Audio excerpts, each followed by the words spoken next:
About to break down a 2-round mock draft from the Athletics' Dane Brugler. Excited to do it. But we are getting closer to 10,000 subscribers here on our NFL Draft dedicated channel at Chat Sports. Help us get to that 10K. You want free NFL Draft videos from all our different Chat Sports hosts and channels? Hit that sub button right now.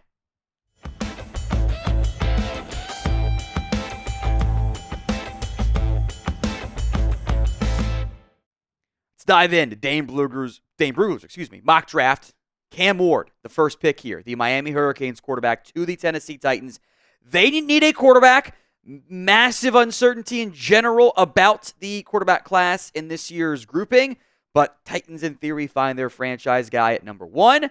Browns could also go quarterback. They go Abdul Carter here, the very talented Penn State pass rusher who many will have as one of the best top 2 players in the class, probably right alongside Travis Hunter. Now, they, again, do not take Shedeur Sanders here. The cornerback / wide receiver would give them an upgrade at corner and probably at wide receiver beyond Malik Neighbors, an electric two-way player, which we don't get to say really ever anymore in the NFL. A lot of popular mocks have Tet McMillan at Arizona the Patriots here. Makes sense. Receiver's a huge need. O-line class is not as great. This could all change depending on what happens in free agency, of course. The Jags take Will Johnson, the cornerback out of Michigan. I think they could use another corner, so this certainly does make sense. We're going 2 rounds, so I'm going to go a little faster on these picks here. The Raiders at number 6 take Shedeur Sanders, the Colorado quarterback. Look, there are mixed opinions on Shedeur. You could see him as high as QB1, probably not that many below QB2 because it's not a very good class. There is the Tom Brady connection, which I don't think should be overlooked given how much sway Brady has here. Head coaching search still to be determined. But I do think Shedeur has a chance to go very, very early. When he awards the gunslinger, the creator, positively and negatively. Shedeur Sanders is the executor of the offense. Who do you think will be the number 1 pick in the 2025 NFL Draft? It is the pinned comment on today's video. So if the ad comes here on YouTube, take advantage of it. Head down there and let me know.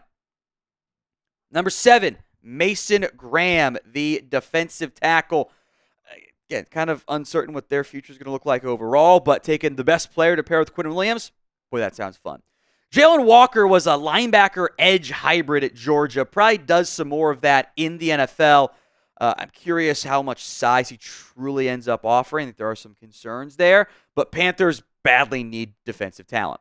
The Saints go with a safety, which is maybe a bit of a luxury pick, but I think Malachi Starks is going to be on a lot of top 10s in terms of the big boards. Josh Simmons, who suffered a knee injury in October, fills a big need for the Bears. Probably had a chance to be consensus offensive tackle number 1 in this class without the injury, but the medical is a real concern. Armand Membu out of Missouri, maybe a surprise pick here to the 49ers. I think Dane's onto something here in terms of being a riser. 11 does feel very rich, even for a very underrated player.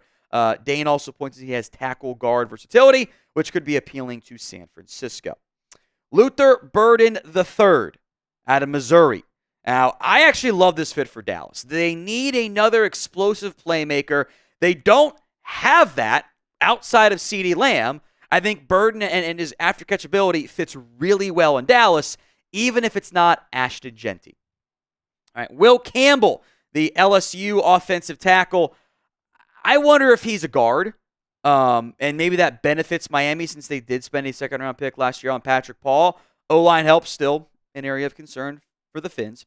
I do love the fit of Tyler Warren. It was actually kind of funny to see how similar a lot of the mock draft picks Dan and I had from my last mock draft. Like the top 8 were all the same except the ordering, I think, changed, or at least was pretty close to it. Warren and Indy, it just makes sense to me as a fit with what they want to do on offense, what they need on offense. Couple different defensive linemen here. Shamar Stewart had very little production, but he moves crazy well for a guy that's 6'6", 285. So he's going to be a very divisive prospect. Derek Harmon generated some really good pressures for Oregon. Wasn't maybe as productive, but it was more productive than Shamar Stewart. The Michigan State transfers boosted his stock this past season. Couple different players that stand out to me here, guys that had been mocked even higher at 17, 18, 19. Michael Williams out of Georgia. This is Trayvon Walker all over again to me. Freaky athlete, great size, but the production, the dominance wasn't always there. Kelvin Banks Jr. out of Texas.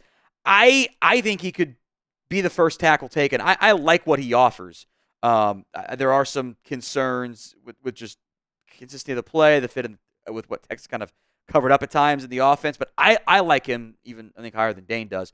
James Pierce, the disruptive pass rusher out of Tennessee. I will make note this mock draft was done, by the way, before the NFL early entry deadline. I don't love him as a run stopper, but boy, he can get after the passer.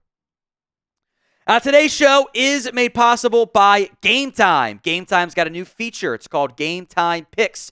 Makes getting tickets for events even easier. It filters out the fluff to only show you incredible deals on great seats, so you don't have to waste time searching through thousands of tickets to find the best value. It is curation to make it easier to save more on sports or concerts, comedy, theater, whatever it is, Game Time has you covered. 2 notes. The all-in pricing feature shows your total cost up front, so there are no surprise fees at checkout. The Game Time guarantee is also this. They will credit you 110% of the difference if you buy tickets in the same section, or if you find tickets in the same section and row for less elsewhere. So go to GameTime.co to download the Game Time app today. Simply create your account. Use code CHATSPORTS for $20 off your first purchase. Terms do apply. But again, create your account. Redeem code CHATSPORTS,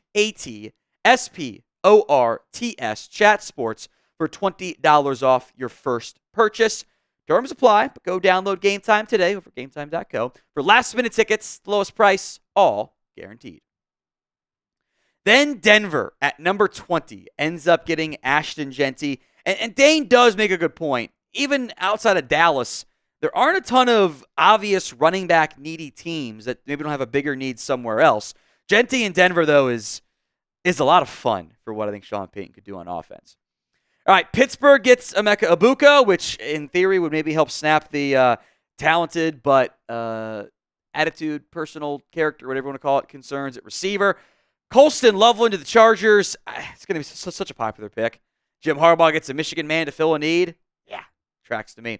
Tyreek Williams, who I like as a talented defensive lineman who's got size and some disruption ability, and the Packers like adding players along the defensive front early in drafts. They've had some disappointment there, unfortunately, too.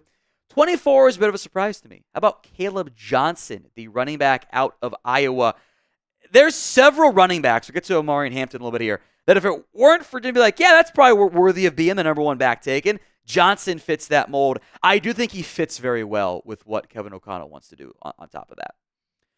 25 through 28, Texans go with an offensive lineman, a powerful player in Tyler Booker. Might help the offensive line's ground game issues, by the way. Josh Connerly, the guard or the tackle out of Oregon. I saw good stuff down the stretch. The offense, again, kind of hides some things with what they asked the offensive lineman to do, but I do think Connerly is a good player and has some time to develop with the Rams. Mike Green is an under-the-radar player, but I do like a lot of what he offers. I think he's kind of a rotation piece early. I think Dan Quinn would be able to maximize him. Guys that have helped themselves in the CFP, by the way, Donovan Jackson, who was a guard at Ohio State, kicked out to tackle, and he hasn't lost a sack yet. Or I should say the last 7 games. He had issues against Abdul Carter, I should clarify. But he's stepped up, and I think will play guard in the NFL, but the position flex offers some added value. Siobhan Ravel hadn't torn an ACL in September. We might be discussing him as a top 20 pick. Bills get him here at number 29. Great value. JT Tuimoloau. Eagles always go premium players there. So I don't love him at 30, but I think he has looked really good, though, in the CFP. And again, that's helped his draft stock, too. Kenneth Grant out of Michigan, who does not move the way a player of his size is supposed to move. I think will blow up the combine. Nick Scorton, the edge rusher out of A&M. He fits well with the Lions. I actually love the fit, frankly. I think he needs to cut some bad weight that he had. He was better at Purdue than he was at A&M this season. The Browns getting new offensive tackle. Ariante Ursray, would not be surprised if he sneaks into round 1. Then the Giants spend a second-round pick on a quarterback. It's Jalen Milroe out of Alabama. Look, somebody has to be quarterback 3 in this class. Milroe's traits are really good. This also has, like Will Levis downside where big arm, run fast, gets you drafted. Doesn't mean you're a good quarterback, though. And there's a lot of, he needs time to sit. I don't think he's ready to play. That's why I don't actually like the fit at all with the Giants. I think that they're going to play him early, and that's going to lead to a lot of inconsistencies. How many quarterbacks do you think go in round 1? Think Shedeur, think Cam Ward all go there. Who do you think goes in the first round? O for over 2.5. U for under 2.5. I think it's under, but I'm not sure. Get those votes in for me in the comments of today's show. All right, other picks here. Tennessee gets Jack Sawyer, the edge out of Ohio State. Would have loved offensive line, but this is the right range for Sawyer. Jonah Savaiinaea out of Arizona. Add some offensive line, probably a guard impact for the Jags. Do love this pick for the Raiders, by the way. If you can get a franchise quarterback in round 1, and then you go back and get the starting running back your team desperately needs, I'm all for that. I love the fit for a Marion Hampton with the Raiders at 37. A boomer bust player at 38 here, Cameron Williams. Traits are there. Skills are there. The consistency, the footwork, the technique is not. He might need a year to sit. I actually would love him in Tennessee, where he can sit and learn with Bill Callahan. So, all right, Wyatt Millam, the West Virginia offensive lineman. This is the Bears pick from Chicago, by the way. Probably an interior player, so a double dip there for Chicago. We'll get to them again in a little bit. Matthew Golden, I was very impressed by his play in the CFP. I think he didn't do a ton at Houston, but Texas had the right eyes on him as a promising player. I don't think he's going to be a number 1. I think he's going to be a really long NFL wide receiver, too, for many, many years. Bears also get an edge here. Landon Jackson out of Arkansas. Big size. Excuse me. Big frame as well. Nick Imanwari, the safety out of South Carolina. Great athlete. Have to answer questions about some of his decisions to leave the bowl game early. Walter Nolan, I think, does fit a pretty good need. High upside player there for the 49ers. And I love the fit for Trayvon Henderson and Dallas, especially if they bring back Rico Dowdle. Henderson is a electric player. I want to keep his touches low, though. I think that would fit well with Dallas and a bunch of teams as the lightning to somebody's thunder. Azareye'h Thomas, the cornerback from Florida State, his brother Wanye Thomas, by the way, is a Cowboys safety. Colts could use some more quarterback help. Would not sleep on Thomas about how bad it was for Florida State this year. Janae Barron is one of my favorite players in this year's NFL draft. I love what he brings. I think there might be some length concerns, but I think it reminds me in some ways of how the Lions deployed Brian Branch in year 1, where he's played tip tricks. He can play nickel, play on the outside. He is just a playmaker in the secondary. I'd probably put him at the nickel and let him eat. Who is your favorite player in the 2025 NFL Draft? Let me know in the comments section of today's show. I'm also higher than most on Princely Umanmielen, the Ole Miss edge rusher. Had a nice year for the Rebels. Still needs some development, but Carter needs pass rush help. Love that fit. Harold Fannin Jr., I don't know if he's actually a tight end. He might be a tight end in the way kind of Evan Ingram was a tight end to begin his career, where he's not. He's a pass catcher. But he was a great pass catcher for Bowling Green. I don't love him as a blocker, but I think that Mike McDaniel could make that work. Marcus Bowe out of Purdue, I think is probably going to play on the interior of the offensive line. I know he was a tackle for Purdue. I think is a strong day 2 target for a team like the Bengals. Deion Walker is a freaky player, but he's also a tweener. He's 6'6", 350-ish. Doesn't move like it, but he stands like it. He plays tall. There's a lack of consistency, but I think Seattle could develop him quite nicely. Mason Taylor out of LSU, another tight end in kind of a top-heavy class. I think fits well with Sean Payton. I do like Maxwell Harrison, by the way, out of Kentucky. I don't know if he goes, any earlier than this, or maybe not that much earlier, but I think he's going to be a strong cornerback prospect on day 2. Carson Schlesinger, the linebacker out of UCLA. People weren't watching UCLA because they were bad this year. He's a very good player, though.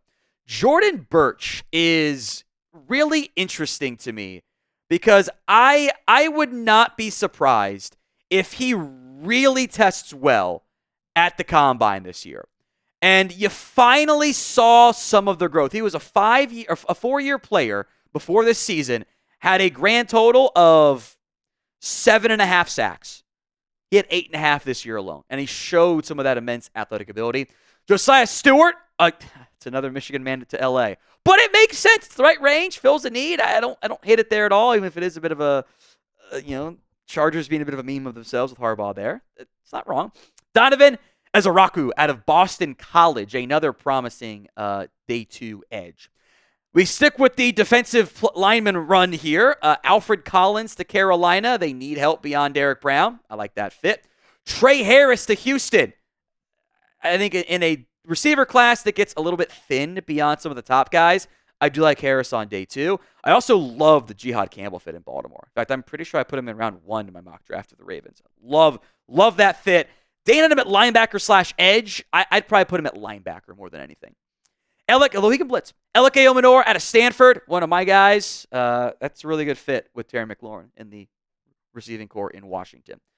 Also love me some Xavier Watts. Some of my guys here on day 2. He's a playmaker. Not the biggest guy, maybe not the fastest guy, but he makes plays. And I think the range is good because of a high football IQ. Gray Zabel out of North Dakota State. Eagles take him, he becomes a 10-year starter because that's how it works in Philadelphia. Jaden Higgins, I think is a different type of receiver than what the Chiefs have with guys like Xavier Worthy, etc. So I like the fit there. And I love the value of Benjamin Morrison. That hip injury's got to be vetted, but there was a reason we had Morrison as a pretty consensus preseason round 1 mock draft player, but the injury concerns, I think, are a big reason why he fell. So before we go, grade Dane Brugler's 2025 NFL mock draft. A, B, C, D, or F? Let me know in the comments section of today's video.